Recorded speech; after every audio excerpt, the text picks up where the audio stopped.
In the heart of Umuoma village, where the mango trees provided shade and the people lived in harmony, two brothers stood out, Amadi and Ijele. The villagers knew them for their constant bickering and fiery tempers, always at each other's throats, despite sharing the same blood.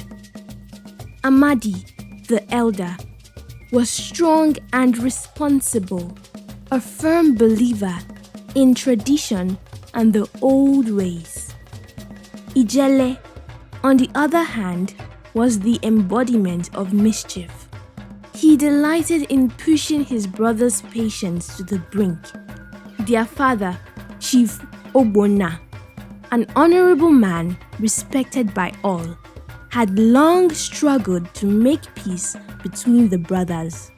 But as the years went by, his health waned and he felt his end nearing. On his deathbed, he called Amadi close and spoke words that would forever change the brothers' fate. "My son," he whispered in a raspy voice, "promise me you will never make your brother cry. If you do, I will not rest in peace, and my spirit will bring sorrow upon you."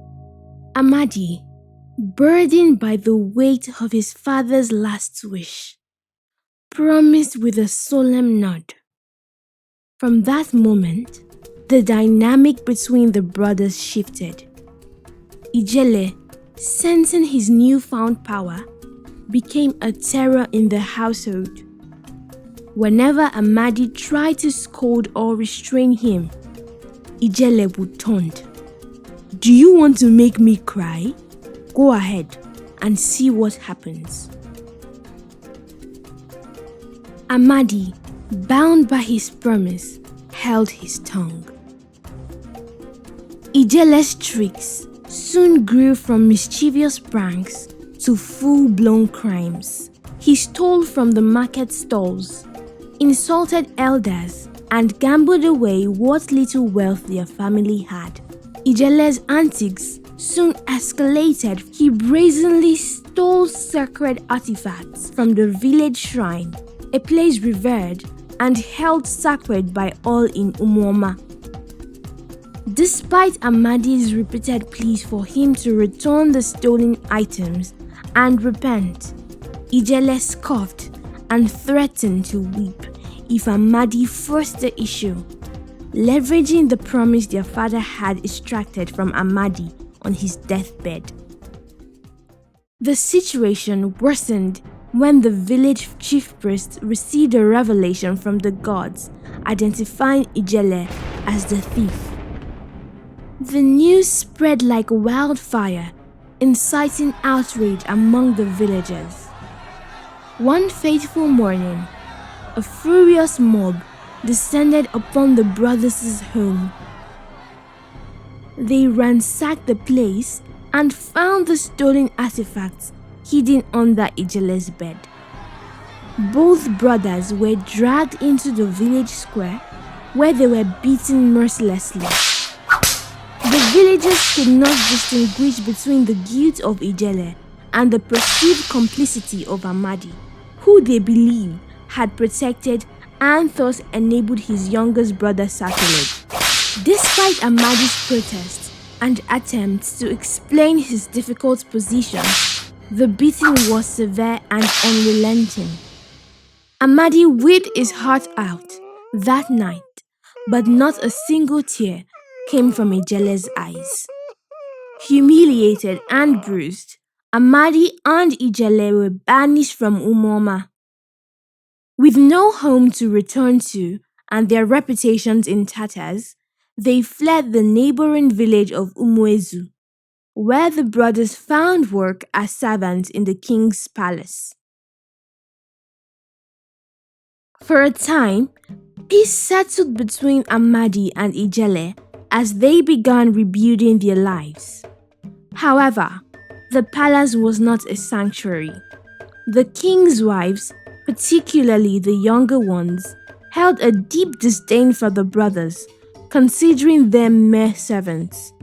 They treated Ijele especially poorly, burdening him with relentless chores and ridiculing him at every opportunity.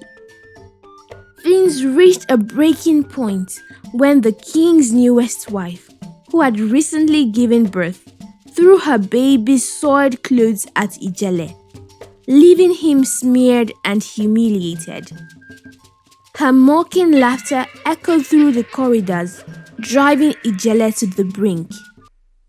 Enraged and losing control, he stormed off and set her quarters ablaze while she and her newborn were inside. Amadi tried to intervene, pleading with Ijele to stop, but was met with the familiar taunt. "Do you want to see me cry?" Unable to defy his father's command, Amadi could only watch as the flames engulfed the queen's quarters. Her screams filled the air, and the fire soon spread to the rest of the palace, consuming everything in its path. Realizing the severity of the situation, the brothers fled under the cover of darkness to avoid the king's wrath, leaving chaos and destruction in their wake. Their journey led them to the distant kingdom of Obuluku, a place plagued by a monstrous man-eating tiger. The beast ravaged the kingdom every fortnight, and countless lives were lost in its wake. The king offered a handsome reward to anyone who could slay the creature. Ijele saw an opportunity to redeem himself and gain favor. He studied the tiger's patterns and spent hours crafting a strategy to defeat it. Armed with a spear and bow, he ventured into the forest. After hours of a vicious battle, he finally found the tiger's weak spot and slew the beast. He skinned the creature and made himself a magnificent suit of armor. The king rejoiced, and Ijele became a hero. The king lavished him with riches and made him a commander of the royal guards. Amadi, on the other hand, remained in the shadows, living in the modest comfort that his brother's newfound status brought. People began referring to him only as Ijele's brother, a title gnawed at his pride. Despite his position as one of the kingdom's chiefs, he longed to escape his brother's shadow. He hated the fact that he never had his own identity, and his younger brother had shaped his life. In time, the king grew so fond of Ijele that he named him his heir shortly before passing away, by passing his own sons. This didn't go well with the king's children, but the people of the village were overjoyed. Ijele, now in his 40s, had grown into a fine man. Most times, he remembered all the things he did in his youth and felt great remorse. He couldn't cry for fear that his brother would die. He wished he could turn back the hands of time and change everything he had done. But that wasn't possible. He was married with 3 wives, but never had a child. Ijele knew that it was the gods punishing him for everything he had done in the past. He still had nightmares of the infant and mother's lives he had taken, and he had accepted his fate. He only wished his brother would forgive him. He could see the resentment in his eyes and feel the animosity whenever they had drunken moments together.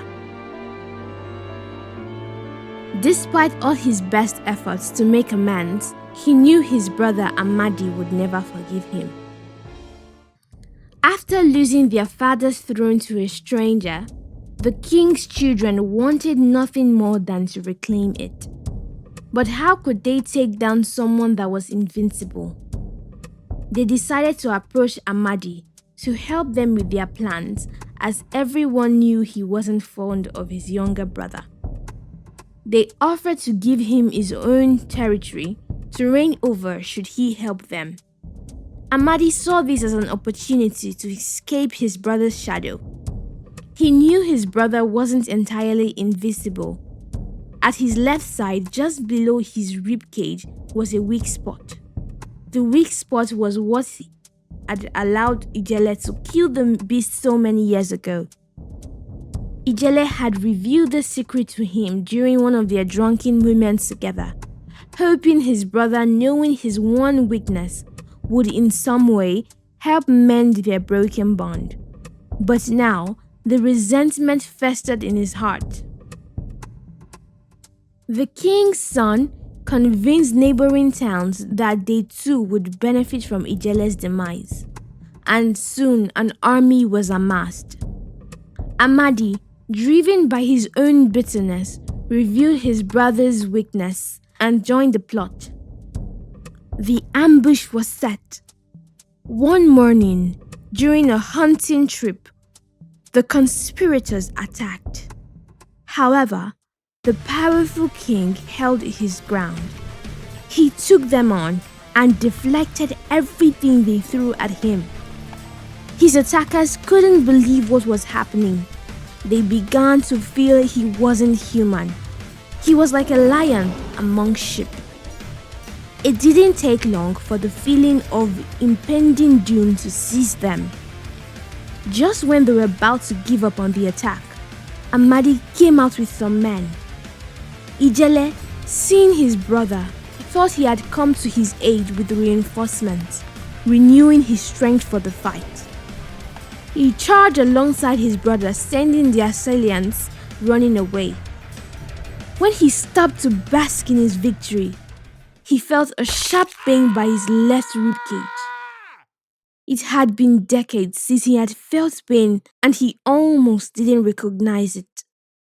He turned around, only to see his brother gleaming with a spear in his hand, and the top end of that spear buried deep in his ribcage, through his only weak spot. For the first time since his father died, a single tear dropped from Ijele's eyes. With the spear in his hands, Amadi drove its tip into Ijele. He watched as his brother turned towards him, at first with disbelief, then acceptance, and finally calm. A calmness that seemed to say, "I understand, and I forgive you." Amadi was outraged in that moment. How can you forgive me? How can you claim to understand? How can you die with calmness? How?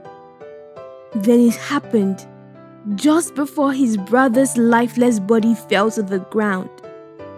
A tear, just a single tear, appeared, and in that moment, Amadi realized he had triggered his father's curse. He felt the icy grip of death close around his heart. As Amadi raised his head to look at the man who had been running away, he saw an arrow hurling through the air, making its way towards him. In the end, both brothers lay still on the battlefield, bound together in death as they had been in life. Their father's curse had come to pass, but the lesson was clear to all who heard their story. Love must always prevail over hatred, and no one should carry the burden of another's tears. The tale of the two brothers spread throughout the kingdom, a cautionary story of envy, family loyalty, and the destruction wrought by unchecked pride.